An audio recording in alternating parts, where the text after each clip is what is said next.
Hi. Hi. My name is Mick, and thanks for having me on your show. Michael, John, Bob, Derek, McFlanagan, Adam, Billy, Ray, Michael Jr. the third. And thanks for my beverage. I always ask for one of these when they have me on one of these talk shows because I need my vocal cords to be fully functionable for my rebuttals and my answers to your interviewing questions. But once again, without further ado, I am here and thank you for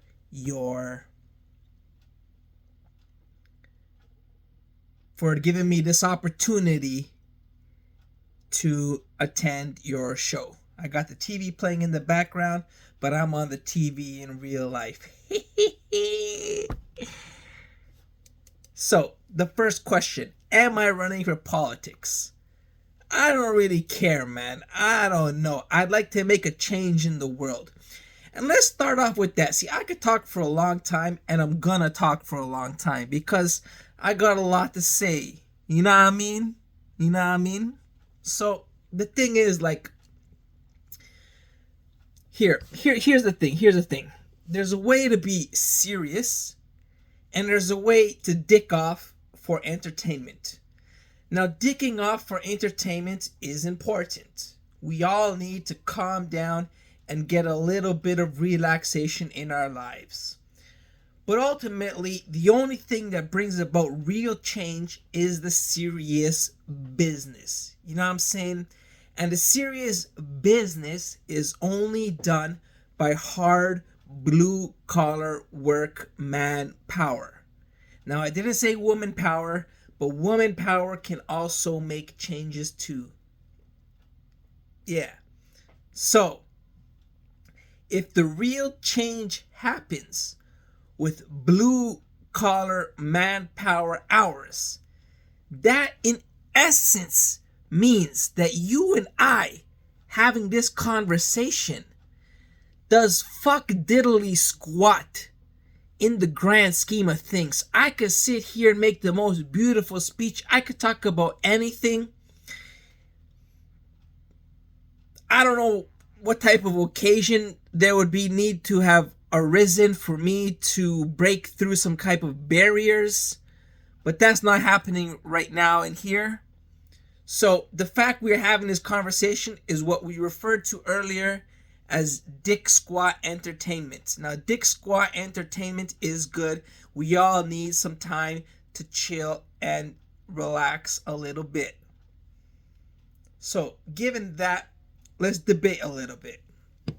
Now, I follow the news, so I'm going to try and bring up some topics in the news, some itchy points and some important points.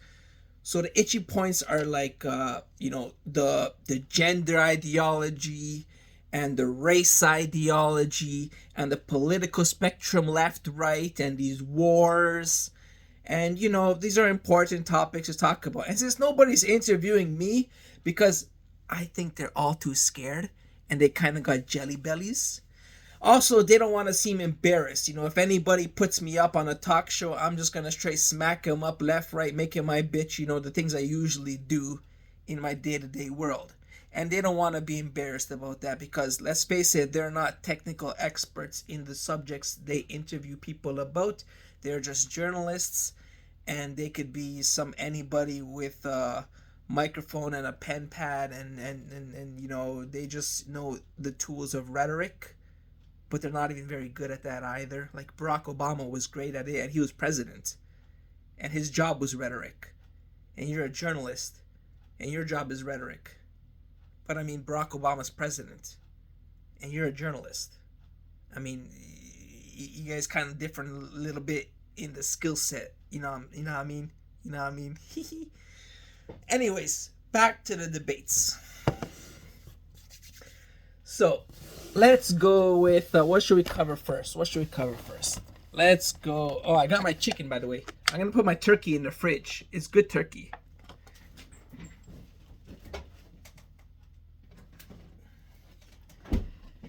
I got some extra turkey for later. So, I'm nice and comfortable. I hope you can hear me. I got my little cottage shirt. This is where my cottage is. And I got my little refreshment that's running low, but I got a fridge stacked out with some more of them. Okay, so it's 5 minutes into this video. I got enough data on my phone camera to store this big file because it's in HD. Now let's see. Let's cover some topics. So let's go with gender. What do I have to say about gender? Remember at the start of this video, I told you there is a dick fuck way to do things, and there is a serious way to do things. So let's start being serious. So the serious thing is, I believe you should be free to do whatever the fuck you want in as long as you're not breaking any laws. You know, the good laws, like the laws that follow the Bible and you know, the amendments set by the 4 founding fathers, not some random bullshit laws like if you hold hands with someone you'll be killed or something, you know, that not those kind of discriminatory laws, but the basic founding father laws. So if you're not breaking any of the essential laws that society in general large part holds accountable over a long period of time, that you should be also free to live your life how you want to, and free of violence, because hate is not good. I believe that. But I also believe that we can't have too much of an extreme on either end. You know what I'm saying? We can't have too much of these people that want to cancel all the gay people. And we can't have too much of an extreme of gay people that want to be as gay as to the maximum. You know what I'm saying? So let me address those gay people that want to be as gay to the maximum. There's nothing wrong with being gay. I mean, like, you're biologically wired that way, so you can't change that. But you need to structure your life like a human being. You need to have a career, you need to make money, you need to fit in society, you need to be functional around other people. And the serious part of this debate means that you should focus on those things. Because, like, I love women and pussy, but I don't that doesn't occupy my time 24/7, because I'm single right now. I'm living life for the past like 10 years. I haven't had sex. It doesn't occupy my life. Look how many videos I've made. Look how many works I've done. Look how much fucking skills I've managed. I've gotten a degree all without pussy. So being straight and my gender affluidity doesn't determine my life. I have friends, I have family, I have a social life, whatever. You know what I'm saying? So if you want to be serious, you need to work on those part of your life. And here's the thing. You only get good at those things by not being a soft pansy. You know what I'm saying? You can't be soft. Even women are not soft. There's gay people that are not soft. Whatever. You can't be soft. If you're soft and your whole life revolves around either of the two extremes, you want to kill gays, you want to promote gays, you want to kill women, you want to promote women, you want to whatever, you know what I'm saying? That's not serious.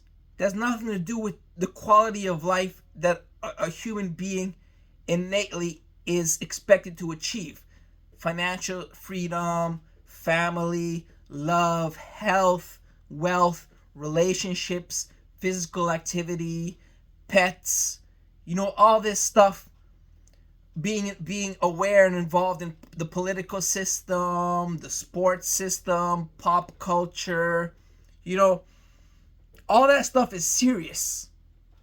And you'll be best at it if you're not really soft. And if you're soft, there's a place for that as well, but that's on the dick entertainment side. You know what I'm saying? So, like, You can every so now and then you can scroll on social media and input your opinions, what you think about gender and whatever, you know. But if you focus your life around that, you're not achieving anything. Like, I mean, the way you will make a change is if you are yourself a member of a specific whatever, like a bigot addresses a specific group of people. So if you're a member of a specific group of people and you are then successful in life, you further humankind in relationships, in something financial, in the business world. You make a business and you hire hundreds of people. You promote equity and inclusion. You change the socioeconomic factors of certain communities where there's segregation and discrimination, and you bring about a change financially, and you promote change within institutions and systems, and you become higher ranked official in these institutions that are controlling society. That's how you bring about change. But that doesn't come by dicking around on the couch and going through social media and being a justice warrior. You'll never get to the top. If you want to make a change, you need to get to the top. And to get to the top, you need to be serious. Now, there is a time for dicking around and relaxing. But you also got to be serious. To get to the top, to bring about a change, and to inspire millions and millions of people, and to be remembered. And it's the core concepts of life. People will know. If you do the work, people will know.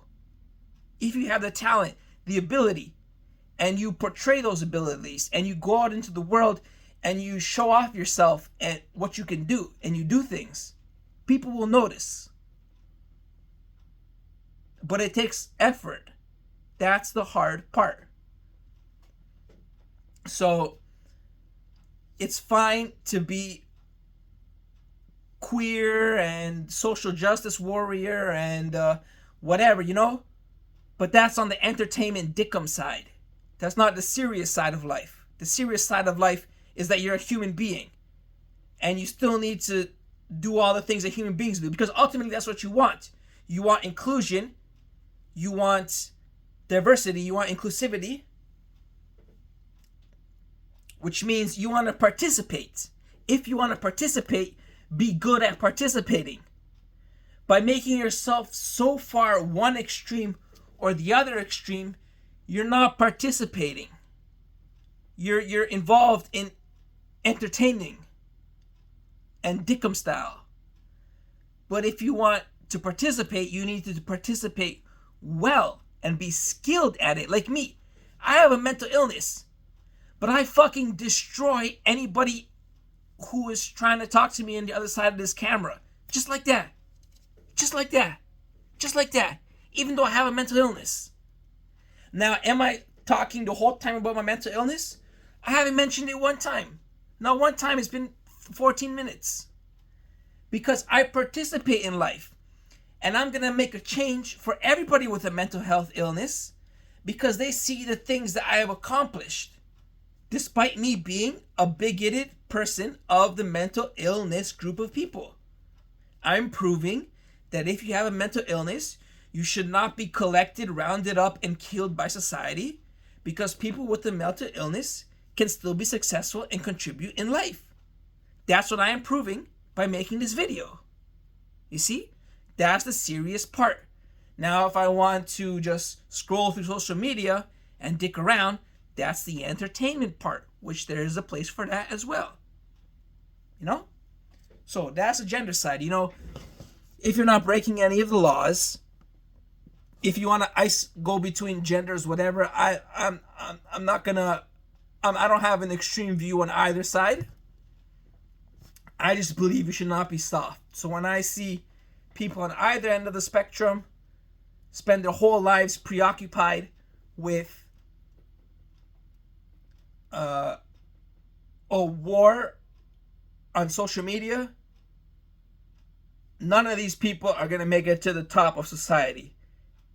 And no matter what the fuck they're saying, it's going to be lost in the ether of the vacuum of space, because they're not saying it from a position of here.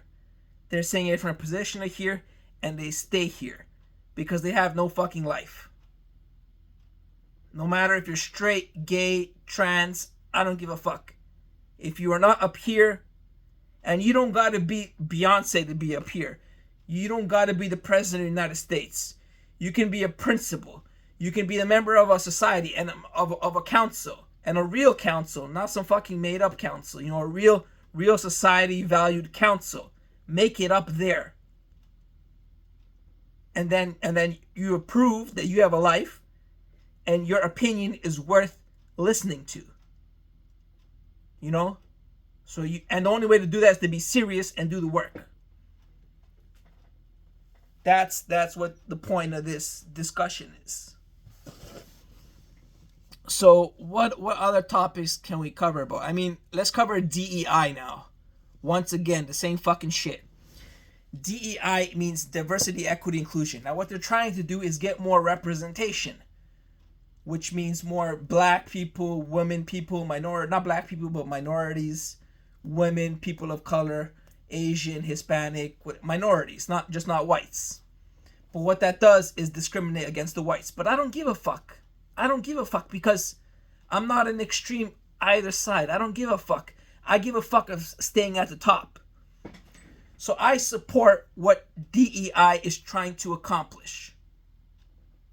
Equity and inclusion. Of course I support that. Who doesn't? And I got a little bit of news for you. The fight for equity and diversion has been going on for hundreds, if not thousands of years. People have always wanted to be represented, and people have always fought for it.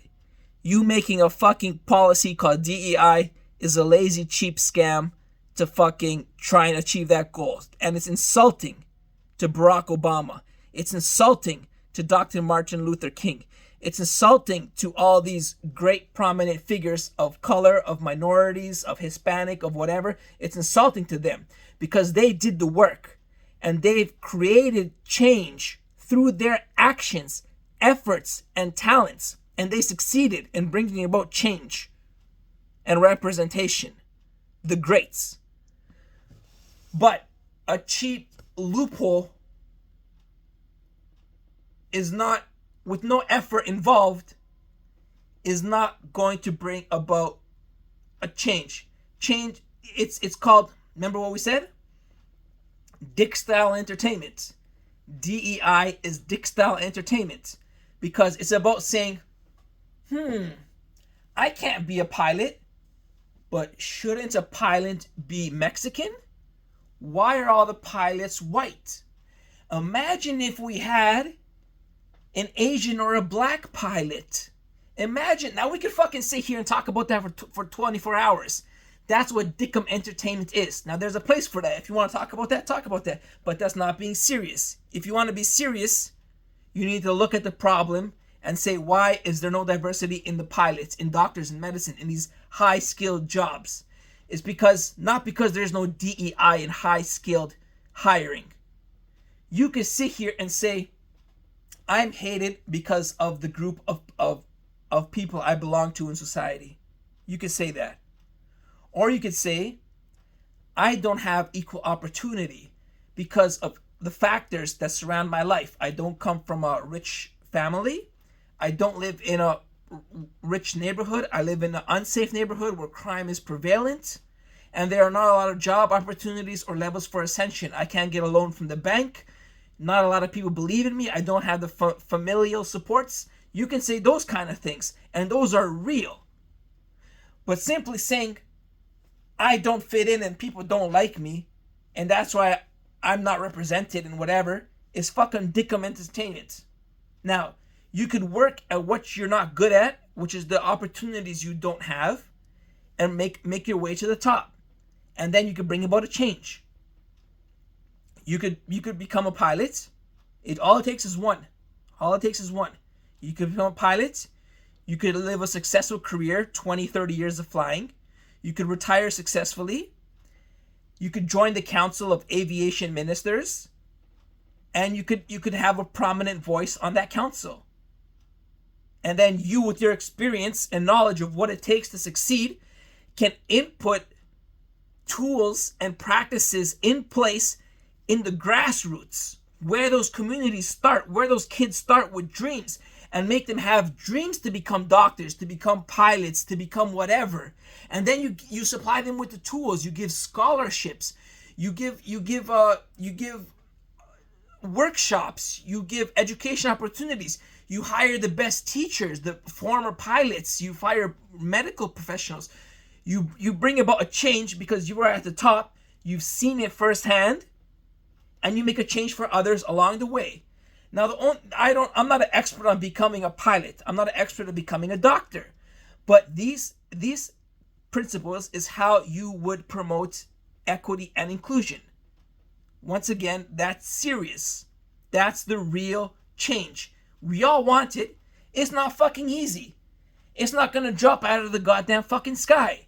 It's going to take somebody to get a 30-year career as a pilot, coming from nothing, and bringing about change. Someone's got to do it. It's not going to fucking drop out of the sky, like a plane should not drop out of the sky. But that's serious. Talking about DEI, and we're just going to flip a switch and change it like that, without addressing actually training people of all minorities to become successful at certain careers at high levels.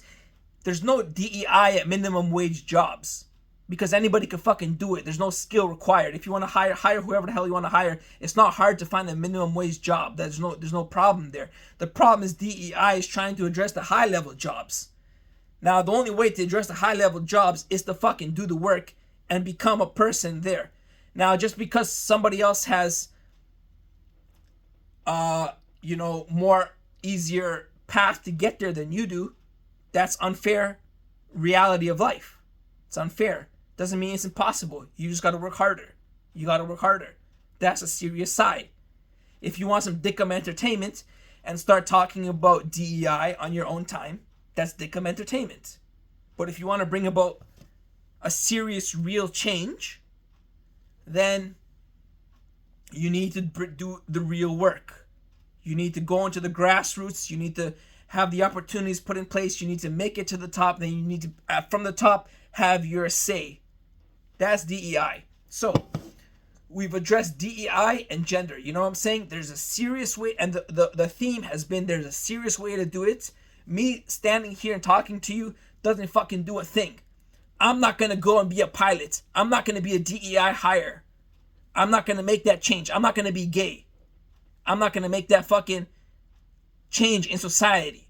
It's going to take people strong-minded in the favor of God to make changes in society through their effort, their work ethic, their perseverance, their hard work, their determination, and their sacrifices. That's what it's going to take. And then they will get to the top and spread more opportunities and change and be remembered for the change they can bring to the world.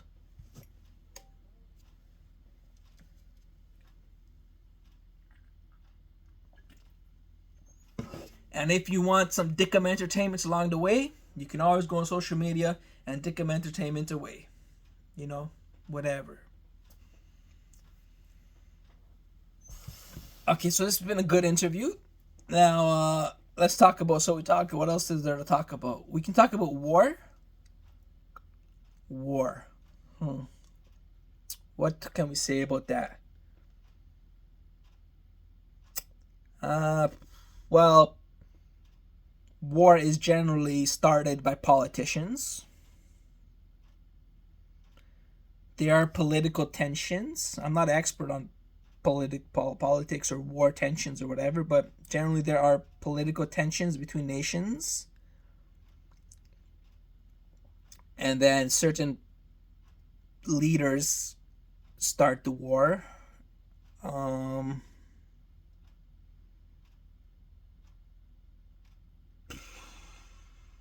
And the most famous quote about war is that war is inevitable. There will always be wars. You can't stop wars. There will always be wars. It's just a fundamental flaw of humanity. Yeah. But we need to contain the wars, not let them spread and grow out of hand. That's important too. To save as many lives as possible, to not have bloody wars. Those are the worst.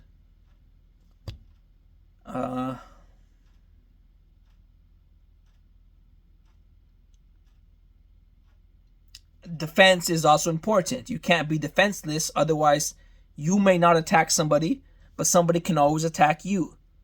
So you always need to have a well-trained military. That's important. I know that for a fact in politics. That's a fundamental principle. You need to have a strong army. I believe it was Sun Tzu that said that in The Art of War, or Niccolo Machiavelli also said that in his philosophies.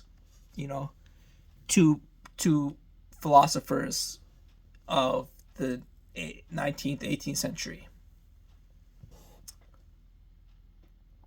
There's not much to say about it. I mean, ask me some questions. Fuck it.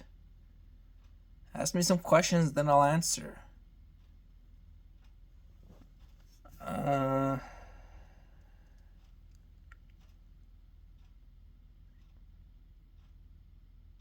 Yeah, I mean, they're spread by political tensions, and we just gotta make sure they're contained and not spread into a bloody war and save as many lives as possible. And through donations, through volunteering, through aid packages, through people on the ground actually bringing help to the innocent civilians, that's crucial and critical. So support from all nations to help those civilians affected is important too. And just let the armies duke it out, you know, and just save as many civilian lives as possible. Terrorism is bad. I don't have to say that.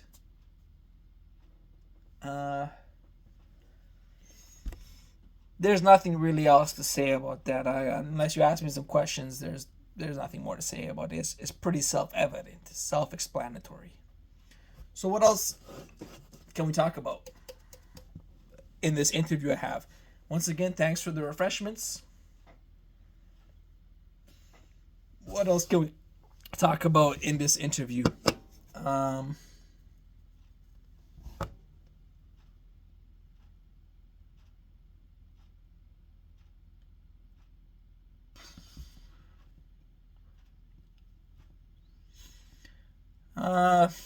Let me Google some interview questions.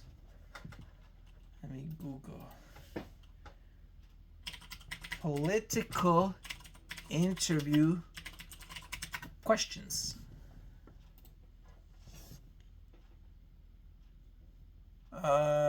Let's go into government. Can you walk me through your daily routine as a chief of staff? I fuck around and do nothing. That would be a prime example of someone in government. Tell me about your background and how you became a chief of staff of government. I fucked around and did nothing. That would be the answer. How do you prioritize and manage your workload? Well, once again, you have the work that has to be done that you know has to be done. You don't need someone telling you this has to be done. You need to get the economy healthy. You need to get the people healthy with medicine. You need to get political tensions down. You need to boost trade and tax relief for the weak and the disabled. You know, these things are things that always need your attention. So those are the most important things. Now, when you have a business meeting with some random fuck on some random Tuesday, that's a minor detail. If you want to go to it, go. Once again, that's minor. So that's minor. You have your secretary schedule that minor shit. The most important parts are always well known and have been around for a long time. Is your legacy going to be remembered as a political leader who made a fucking change to those big core concepts? The bigger the change, everybody will be aware and everybody will be grateful for it. But if you just don't know what the fuck you're doing and focus on these minor shits. You're a minor dude. What else can I say? Can you give an example of a particularly challenging situation you faced in your role and how you handled it? As a president? That's like a question for a fifth grader, man. How do you ensure effective communication between government officials and staff? You got to be strict, and you got to be a leader. Which means when there's scandals and shit like that and people commit treason, you got to punish them. Not kill them, but whatever, fire them and shit, you know? And you got to lead, so you got to make sure everyone's doing their job because you're doing your job. You got to be it's like being a CEO. If you're a good CEO, you can be a good politician. If you run around and let people command you when you should be commanding others, then no one's going to do their job. And if you don't punish people for being bad and doing bad things in your staff, then it's going to undermine your credibility. What I learned in university in the persuasion class was there are 3 elements to rhetoric. Rhetoric means talking in persuasiveness, which is what a president must do. For example, the 3 sections of rhetoric are logos, ethos, and pathos. And I'm not just fucking making this up. Aristotle made this up. The logos, ethos, and the pathos. They mean there are 3 things a speaker must have to persuade his followers. He must have credibility as a person. So no scandals and shit like that. Credibility, so an honorable person. Then he must have logic. So what he's saying must make sense. He must have a valid argument and valid points. And finally, what was the third one? He must be emotional. So he must be coming from a place of passion and emotion. So if you have those 3 things, if you are passionate, logical, and you are credible as a person, you will be very persuasive in the speeches that you give. And that's what good rhetoric is. Now, when you're selling a product, the 3 things you need as a salesman are to be very enthusiastic, to be knowledgeable about your product, and to come from a trustworthy company.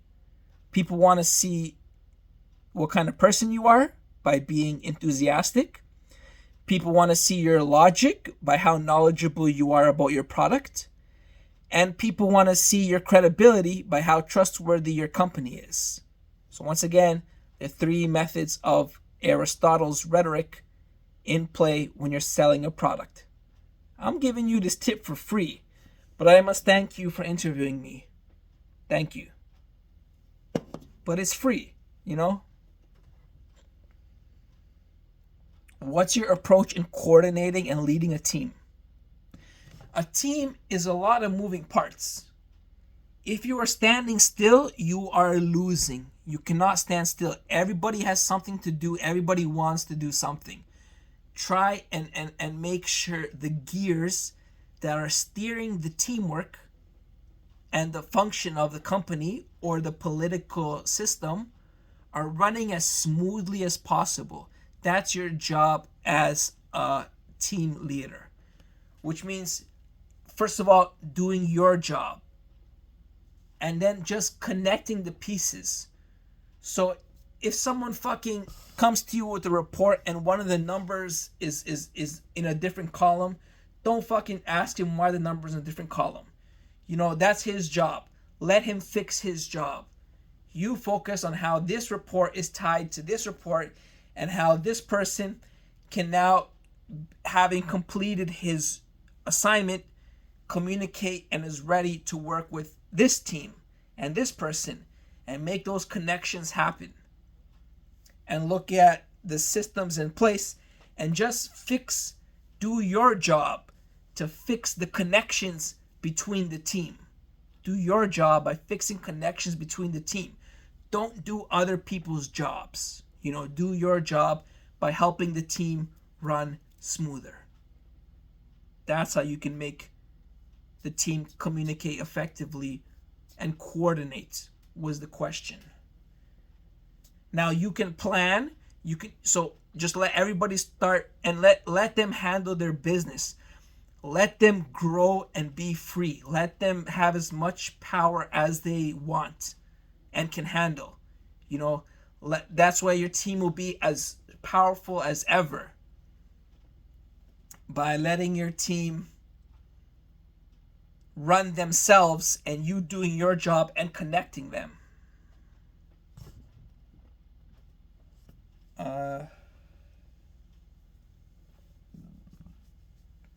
And then one of the most important things in having a good team is having good team players, so good hiring practices.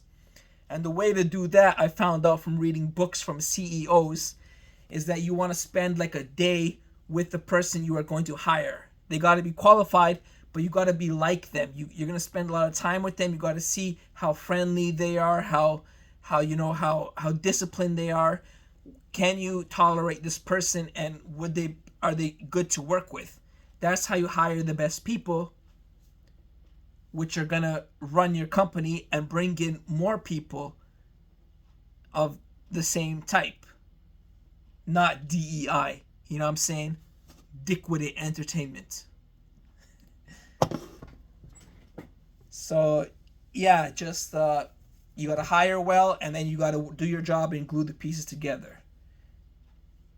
Yeah, and then focus on the most important things. What can I say? It's easy as that. It's easy. It's easy. Not for me because I'm trapped, but you're free. So it's easy for you because you're free and I'm trapped. How do you collaborate with other government agencies or departments? You got to be professional. You got to be on time. You got to be polite. You got to be decent. You got to be likable. And then finally get to what you're trying to say. And you got to work together. You got to see what he wants, he or she wants. You got to know what you want, and you got to compromise and get a win-win deal. But you got to be on time. You got to look good. You got to be polite. You got to be likable. You got to be friendly. You got to be, proactive. You know what I'm saying? How do you stay up to date with new policies or changes in governments? There really aren't any major changes. Everybody needs healthcare. The big problems are always the same. The minor problems, you have a lot of free time. So on your free time, you figure these things out. Somebody tells them to you, or you find them. Like, I get my news from social media and shit like that. So when I'm not busy doing my important stuff, I find out on my Dickum entertainment time about new changes. But if you're a professional, you will find out you're going to be making the changes first of all, and then on your free time you find out the rest. What can you tell me about the current initiatives or projects you're working on? See, these are questions for the debates. I'm not a big fan of the debates because nothing fucking gets really said other than putting down the other guy. So, I don't even participate in the debates. I just hope people will vote for me because I know what the fuck I'm doing and what I'm saying. And when it comes to implementing those changes, I can get the ball rolling and have an engineer's mindset and come up with plans and ideas and hire the right staff and make sure we're all doing our jobs to make the best possible outcome for the population and humanity. And the debates are just fucking random nonsense all the time. What kind of leadership qualities do you think are important in this role? Well, I've already summarized a bunch of them. Be professional, be on time, and focus on the most important things. Focus on the important things. Be professional, be tolerable, be experienced, and be wise. That comes with age and a work ethic, and be growing. Try and work on yourself. Learn things, read books, digest things like news and whatever, come to conclusions, develop essays, develop points of view, watch other people's points of view, watch different topics and debates and online essays and different viewpoints in society. And qualities of a leader mean doing your job well and helping the team run better by helping them with their job but not doing their job for them. Being proactive. No one's gonna come fucking give you shit. If you work hard your life and you go out and get the things you want, you are already a good leader. Because when you work with a team, you're gonna go out and proactively engage with your fellow teammates and say, hey, what do you need? What's going on? This is how I can help you. That's a good idea. Have you tried this? Have you worked with so and so? Let me recommend you work with this person. Let's try and get a deadline. Let's try and make a plan. Let's put together a course of action. You're going to be proactive about these things because in your life, you already went out and tried to work on the most important things about your life and what you want and the success you want to have. So those are the qualities of being a good leader. You got to be proactive, you got to be wise, experienced, and help others. And self-growth is always good. If you're self-growing, your team will be a reflection to some degree of the person you are. So that does it for the CNN, Fox News, ABC, NBC, Canada's primetime European Union debate. I hope it was instructional. Share it with your friends. Tell a best friend. And remember, you have the serious side where you work on the big problems. And then you have the Dickum style entertainment where you just dick around. Both are important. But, make sure you don't neglect the serious side as well. Peace out, have fun, drink some soda, and we'll catch you in the next podcast.